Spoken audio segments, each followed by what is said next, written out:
Est-ce que tu savais qu'il y avait une formule magique qui existe pour se démarquer de tous ses concurrents? Qu'il soit grand, petit, qu'il ait plus d'argent que toi ou moins d'argent que toi, qu'il soit nouveau ou ancien.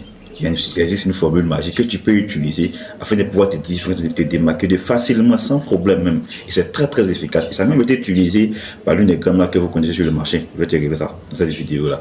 Premièrement, avant que je te révèle la formule, c'est que ce que tu dois faire d'abord. Premièrement, t'abonner si tu n'es pas encore abonné. Deuxièmement, tu mets la vidéo favori que tu ne puisses pas lire ou la perdre.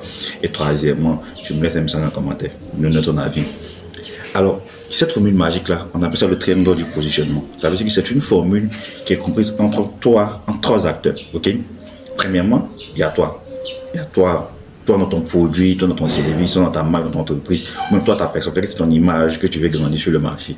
Deuxièmement, il y a ton concurrent. Okay? Le concurrent que tu vises, le concurrent du marché, peut-être le plus fort, mais celui avec qui tu es en concurrence en permanence. Et troisièmement, il y a la cible, le point de départ, celui qui va acheter le produit, ok, votre segment de marché. Et là, c'est que ton positionnement que tu dois adopter sur le marché par rapport à un produit ou un service doit être au milieu. Je t'explique. Donc, quand toi tu viens sur le marché, tu regardes d'abord la cible. Là. Quelles sont les attentes de la cible? Qu'est-ce que la cible veut réellement par rapport à tel produit ou tel service que toi, de concurrent, vous vendez?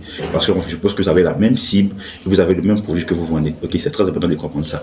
Deuxièmement, donc, ce que tu as fait, tu as regardé quelle attente de la cible? Qu'est-ce que la cible veut par rapport à ce produit, ce service-là?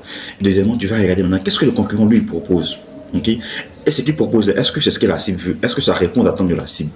Et toi, tu vas apprendre maintenant, ce que tu vas faire, c'est que tu vas te positionner maintenant sur les attentes de la cible qui ne sont pas comblées par le concurrent. Okay? Donc, tu as vu ce que la cible veut, tu as vu ce que la concurrence propose par rapport à cette attente-là. Et toi, tu te positionnes, tu communiques, tu vends ce que la cible veut pour ce produit-là, mais que ton concurrent, lui, n'arrive pas à fournir. Il y a eu un exemple entre McDonald's, McDo et puis Burger King. Burger King est arrivé, qu'est-ce qu'ils ont fait? Qu'est-ce qu'ils ont fait pour attirer l'attention des gens? Qu'est-ce qu'ils ont fait pour pouvoir se démarquer? Qu'est-ce qu'ils ont fait pour pouvoir captiver? Qu'est-ce qu'ils ont fait? Ils ont ciblé McDo, ils ont ciblé particulièrement les attentes de la cible. Qu'est-ce que la cible voulait que McDo n'arrivait pas à combler facilement? Donc, tout ce qui était défaut, ok, tout ce que McDo faisait mal, et c'est ce qu'ils ont pris, et c'est ce qu'ils ont communiqué dessus en permanence. Donc, ils ont commencé à lancer, à tirer, qui veut dire à lancer des balles réelles à critiquer ça, sur ce défaut de McDo là, que la concurrence, que McDo ne faisait pas bien, mais que la cible voulait.